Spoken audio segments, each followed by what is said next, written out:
Question number 77. రాష్ట్రంలో గల మొత్తం కమతాలలో ఉపాంత కమతాల వాటా ఎంత? ఆన్సర్ వచ్చేసి ఆప్షన్ డి 64.56%. Question number 78. 2015-16 గణాంకాల ప్రకారం రాష్ట్రం యొక్క సగటు భూ కమత పరిమాణం ఎంత? ఆన్సర్ వచ్చేసి ఆప్షన్ సి 2.47 ఎకరాలు.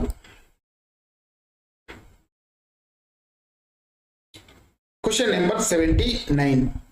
రబీ ఋతువులో పంట కాలం ఎంత? ఆన్సర్ వచ్చేసి ఆప్షన్ బి 4 నెలలు. Question number 80.